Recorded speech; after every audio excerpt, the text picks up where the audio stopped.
a todos, bienvenidos, vuelve aquí Cantabria de cerca y hoy lo hacemos con un nuevo grupo político. Se trata de un grupo que levanta pasiones allá donde va, para bien, para mal, a favor y en contra. Tenemos hoy aquí con nosotros a Vox, a su portavoz parlamentario Cristóbal Palacio. Bienvenido a Popular Televisión. Encantado de estar aquí, bien hallados. Bueno, ¿cómo se lleva esto? De allí donde vais levantar pasiones, allí donde vais la gente a favor, en contra, no dejáis indiferente a nadie. Bueno, el Vox viene para revolucionar la vida pública. De hecho, si Vox tiene una justificación al nacer es porque considera que la dinámica normal no es buena para la sociedad, que los partidos de derechas se han adocenado, se han dormido, son incapaces de defender las ideas de la ciudadanía y que hacía falta un partido que dijese lo que piensa la ciudadanía y que exactamente lo mismo que comentamos en los corrillos con los amigos, esas ideas, pero fundamentadas, razonadas, explicadas, se volvieran a explicar, ¿no? Había una batalla ideológica que luchar y los de Vox nos hemos presentado voluntarios. Lo que está claro es que sí hay una parte del electorado que ha conectado con vosotros. ¿Ese electorado estaba ahí y no estaba satisfecho con lo que teníamos? Claro. Nosotros creemos que la mayor parte de los votantes de derechas están huérfanos.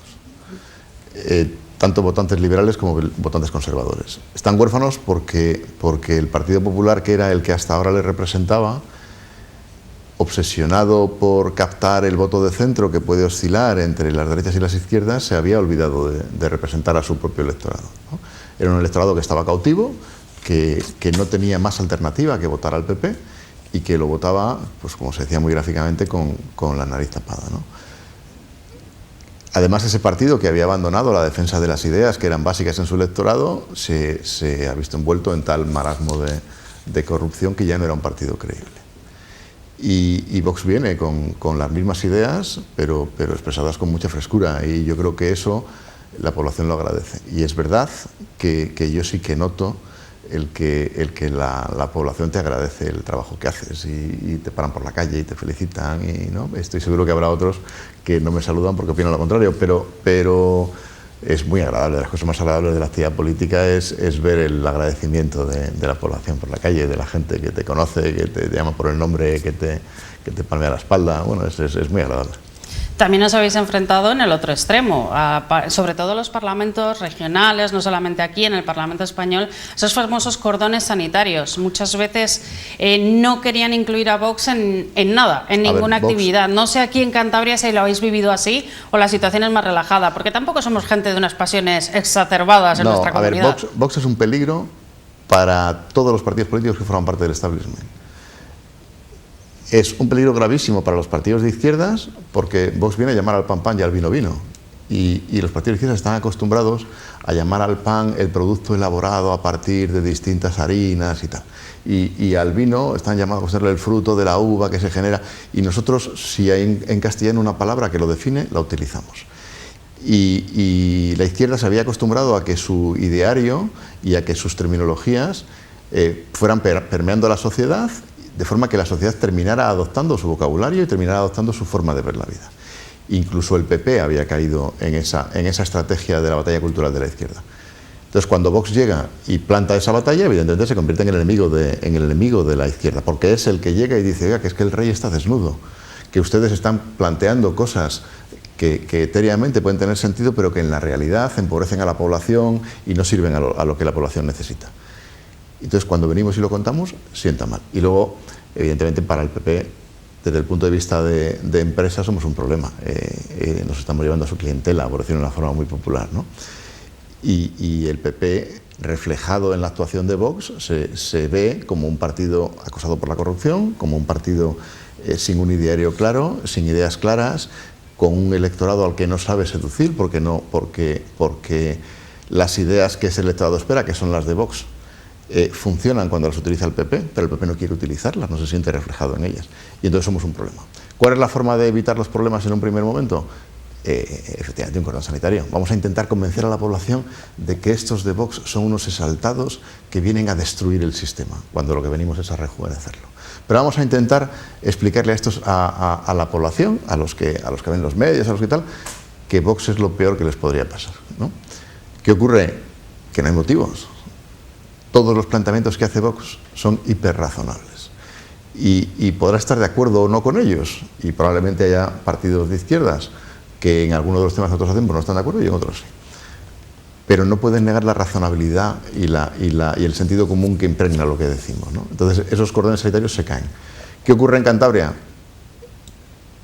Pues que efectivamente nos pueden hacer los cordones, pero al final definen mucho más al que intenta imponer un cordón que en el fondo es la privación de la libertad de expresión, la privación de actividad política, la privación de la posibilidad de intervención del electorado al que representamos, define mucho más al partido que antidemocráticamente intenta imponerlos que a nosotros que los sufrimos.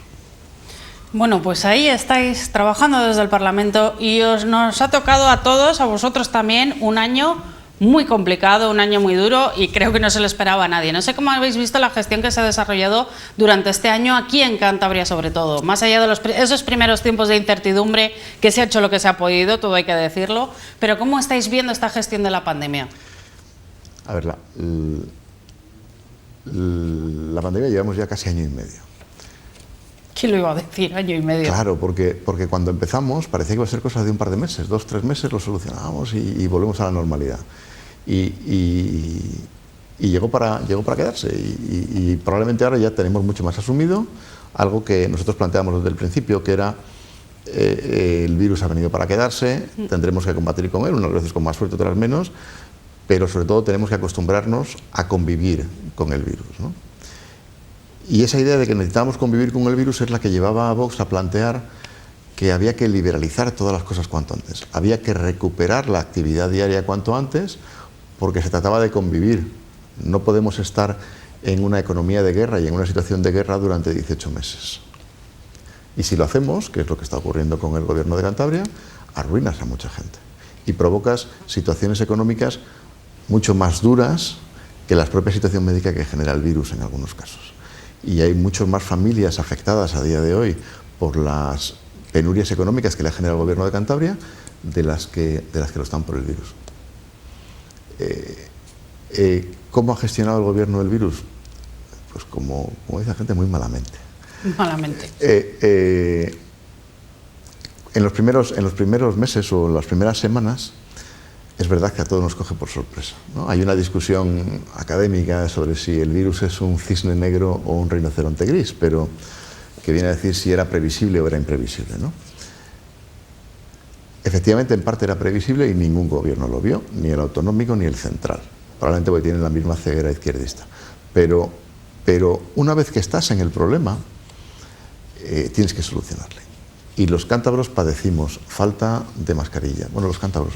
Los sanitarios general, que todos, tenían sí, que atender a los enfermos se enfrentaban al virus sin ningún elemento de control. No tenían guantes, no tenían mascarillas, no tenían gafas, no tenían nada. Que las primeras 2 semanas no lo tengan es injustificable porque uno piensa que el Servicio Cántabro de Salud tiene que tener un remanente o un stock para hacerse frente a ello. Y que en la tercera semana tampoco lo tengamos es impensable, porque se supone que vivimos en una sociedad en la que tenemos que ser capaces de comprar. Y el gobierno de Cantabria se durmió. Salió Sánchez diciendo que él se encargaba de las compras y nosotros dijimos, pues fíjate, si nos ha quitado el problema, fantástico, dijo el consejero del ramo aquí en Cantabria. Y no lo hicimos. Cuando las cosas empezaron a ir mal, le echamos la culpa a los sanitarios, le echamos la culpa a los responsables de las residencias de ancianos.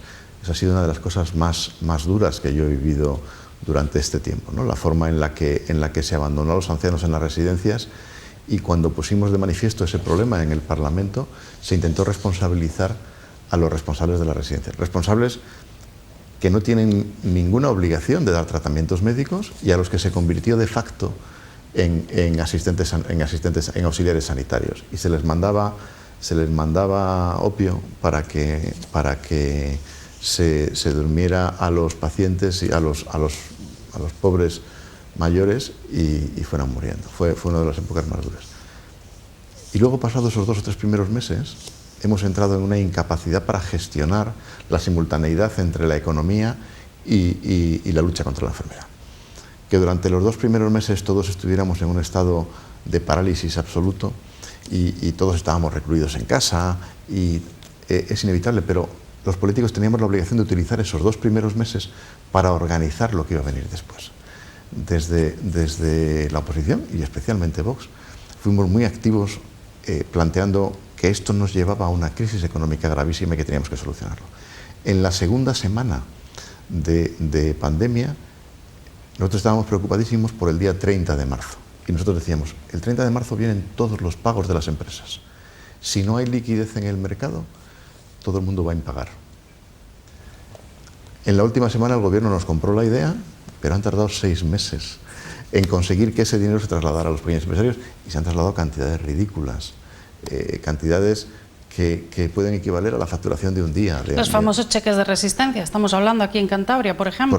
Por ejemplo, que todavía la segunda fase, que son cantidades ridículas, y que la segunda fase todavía ni siquiera ha llegado. Que la intentaron tramitar los funcionarios, al gobierno le parecía que los funcionarios no eran capaces de hacerlo, les quitó la función, se la atribuyó a las sociedades públicas y ahora se lo está subcontratando a sociedades privadas. Cuando lo que tenían que haber hecho era haber repartido ese dinero sin necesidad de tramitación, porque era fundamental mantener la actividad, y luego, una vez que los ciudadanos hubieran tenido el dinero en su bolsillo, haber ido empezando a ver si efectivamente reunían los requisitos o no. Los ciudadanos somos prisioneros de la hacienda pública. Es imposible que nos escapemos. Si un ciudadano recibe 1.000 euros y luego resulta que por la razón que sea tiene que devolverlo, Hacienda no tiene ningún problema para recuperarlo. Y en una situación de emergencia económica era mucho más importante que el dinero llegase a quien lo necesitaba que hubiera un 1, un 2 o un 5% que lo recibieran sin merecerlo.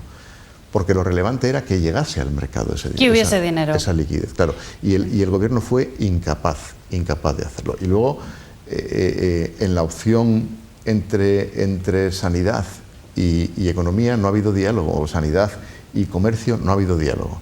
El PRC en el comercio se lavó las manos y permitió que todas las decisiones las tomara sanidad. Y sanidad, cuya única función era reducir las estadísticas, pues tomó las medidas más draconianas posibles para reducir las estadísticas sanitarias. Porque el comercio, desde la ceguera de los dos partidos en el gobierno, era un problema del socio de gobierno. Y yo creo que estúpidamente pensaron que era un problema que tenía que resolver el PRC y que no tenía que resolver el PSOE. Y el PRC fue incapaz, y el presidente Revilla es el principal responsable, fue incapaz de establecer un criterio común a las dos tensiones. Y entonces Cantabria ha sido una de las comunidades más garantistas desde el punto de vista sanitario. ¿Y hemos abandonado un poco la economía? Totalmente, no un poco. Totalmente. No hemos hecho absolutamente nada. Tenemos todo el comercio de Cantabria está en riesgo extremo de desaparición. Todos los dueños de establecimientos de hostelería solo han podido manejar la terraza y todos somos conscientes de que son muy pocos los que viven de la terraza. Luego, tener abierto el negocio era perder dinero, tenerle cerrado era la ruina absoluta. Y hemos dado a elegir entre la ruina absoluta y perder dinero. Y hemos empobrecido a esos empresarios que han tenido que vivir durante este tiempo de lo ahorrado. Si este verano no funciona, que yo estoy seguro que va a funcionar, pero si este verano no funcionase y no recibiésemos en este verano toda la inyección de liquidez que solemos recibir, tenemos un problema. Muchos de esos negocios estarían abocados al cierre. Y nuestro gobierno ha sido incapaz de entender eso, y si lo ha entendido ha sido todavía peor, ha sido incapaz de establecer soluciones a esos problemas. Claro, ha sido desastroso. Yo no sé si vosotros veis más clara la situación, el sector más mediático de los afectados, no es el único, pero la situación de la hostelería, porque acabamos de tener la sentencia de la Audiencia Nacional de Madrid que anula las restricciones de cierre. El Ministerio de Sanidad acaba de reconocer que ellos en realidad no pueden cerrar. Claro. Entonces yo no sé si vosotros lo veis claro, porque a veces desde la ciudadanía hay un desconcierto, no se entiende muy bien qué está pasando. Mira, lo que está pasando es que el sistema constitucional español atribuye competencias de muchísimos temas a las comunidades autónomas y de otros temas al Estado. Cuando llega la pandemia, las competencias sanitarias que son de las comunidades autónomas, el Estado se las atribuye por aquello de Sánchez es el gran líder que todos necesitamos. ¿Lo puede hacer? Sí, a través del estado de alarma, porque el estado de alarma le da unas facultades excepcionales. Y de hecho es una gran herramienta. El único problema es que el estado de alarma lo que prevé es que cada 15 días acudas al Parlamento a explicar qué estás haciendo, y como el gobierno no estaba haciendo nada realmente, no se podía permitir el desgaste de acudir cada 15 días a explicar a los parlamentarios que no hacían nada. Con lo cual, en un gesto de autoritarismo sin precedentes, ha mantenido un estado de alarma durante muchísimo más tiempo del necesario. ¿Qué ocurre cuando desaparece el estado de alarma? Que volvemos a la situación anterior. Las competencias son de cada comunidad autónoma. Y entonces se inventan una cosa que es el Consejo Interterritorial, que es algo así como, venga, las competencias son nuestras, de las comunidades. Nos ponemos de acuerdo entre todas y lo que acordemos por mayorías lo decide el Ministerio. Claro, pero esto no va así, porque si la competencia es mía, Comunidad de Cantabria, no hay mayorías posibles. Lo que yo decida, Comunidad de Cantabria, es lo que va a misa. Luego, yo no tengo capacidad para forzar a las comunidades que no estén de acuerdo con el criterio del gobierno de la nación a aplicarlo. En cuanto hemos llegado a los tribunales, se han dicho los tribunales, mire, es que usted no tiene capacidad. La Constitución es lo que es y le otorga estas responsabilidades a las comunidades autónomas. Lo tienen que aprobar las comunidades. ¿Qué ocurre con las comunidades? Que ya no hay causa para limitar derechos. ¿Qué es lo que están diciendo los tribunales? Uno, tiene que hacerlo cada comunidad, y dos, sin estado de alarma no se pueden limitar derechos fundamentales. Y el ejercicio de la libre empresa, afortunadamente, es un derecho esencial de nuestra Constitución. ¿Qué está diciendo el Tribunal de Cantabria? Pues va a decir lo mismo. Fuera del estado de alarma usted no tiene capacidad para decirle a la hostelería que no puede funcionar. ¿Podría tenerlo si hubiéramos hecho una ley de pandemias? Es decir, una ley que previese estas situaciones sanitarias excepcionales y hubiéramos atribuido competencias a quien fuera, al Estado de la Nación, tal. Pero no lo hemos hecho. Durante todo este año casi y medio que hemos tenido, el gobierno no lo ha querido hacer. ¿Por qué? Pues porque pensaban que se iba a interpretar como un acto de autoritarismo, cuando lo que era un acto sensato, y no lo han hecho. Y luego el gobierno no ha calculado bien los tiempos y ha pensado que se acaba el estado de alarma y le podía pasar el problema a las comunidades autónomas para que se desgastasen las comunidades.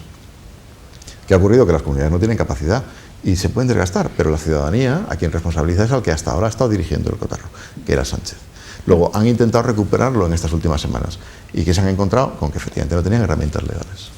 Muy importante, desde luego. Entonces, ya del semáforo COVID, imagino que vuestra opinión totalmente negativa. Bueno, lo curioso es que nosotros propusimos un sistema equivalente al semáforo COVID hace un mes, cuando se planteaba cerrar la totalidad de la comunidad, cuando la comunidad autónoma estaba cerrada al completo. Nos dijimos, esto es absurdo.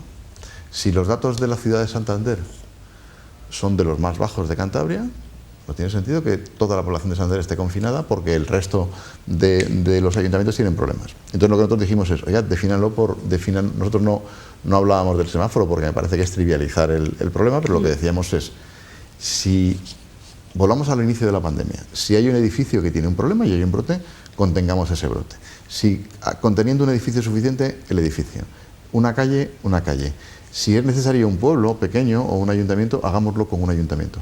Pero hagamos intervenciones quirúrgicas dirigidas exactamente a donde está el problema y no socialicemos el problema, que es una cosa que se ha hecho mucho durante esta pandemia. Es decir, no convirtamos un problema específico de una zona muy específica en un problema de todos.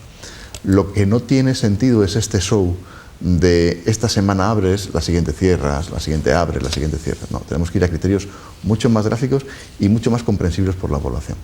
Y luego, con la aplicación del semáforo, es que es un desastre, con la aplicación del semáforo, el semáforo lo que hace es una relación entre los enfermos y la población. Fantástico. Fantástico durante el invierno. Depende del número de habitantes que tenga. Es que a veces claro, el semáforo tiene también sus problemas. Pero si yo tomo Noja, por ejemplo, ¿no?, que multiplica por 10 su población en verano, vino el número de enfermos y le relaciono con los censados, que son los de invierno, pero realmente tengo 10 veces más, pues probablemente mi número de enfermos respecto a la población real es muy razonable. Claro, si en vez de comparar con la población real, lo comparo con los empadronados, digo, está disparado. Claro, es absurdo. Y le hemos planteado al gobierno que eso no lo pueden hacer así. ¿Qué está haciendo el gobierno? Como es incapaz de reconocer que se equivocan, pues va a entrar en la dinámica de, bueno, vamos a quitarle ya pronto y así nos quitamos el problema de en medio. Bueno, es la concadenación de errores, de desidias, de negligencias, ¿no?, de una capacidad real de gestionar. Cristóbal, otro tema. Ayer ha comparecido el presidente regional, ha contestado a las preguntas sobre esa gran polémica de los últimos 2 meses, la famosa comida que tuvo en un restaurante de Santander. No sé si os dais ya por satisfechos con las explicaciones que ha dado. Pero si no se... Mira, las explicaciones no son relevantes porque todos sabemos lo que ha pasado.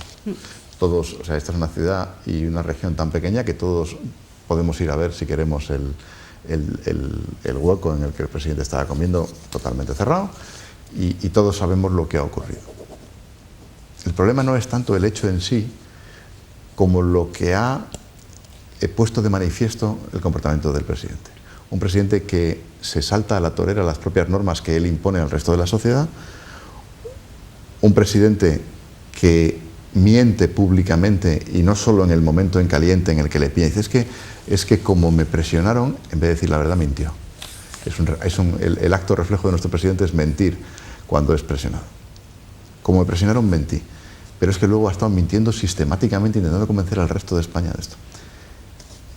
Y luego ha maltratado inmisericordiamente a los hosteleros, hasta el punto de compararlos con los etarras. Es decir, lo que ha puesto de manifiesto este incidente, con independencia de la anécdota en sí, es un perfil de un presidente del gobierno de Cantabria que no está capacitado para gobernar Cantabria, porque en un puro intento de salvarse él a sí mismo, ha intentado cargar contra todos los demás. O sea, un presidente que, siendo él el infractor, ha intentado aparecer como la víctima y ha intentado demonizar a todos.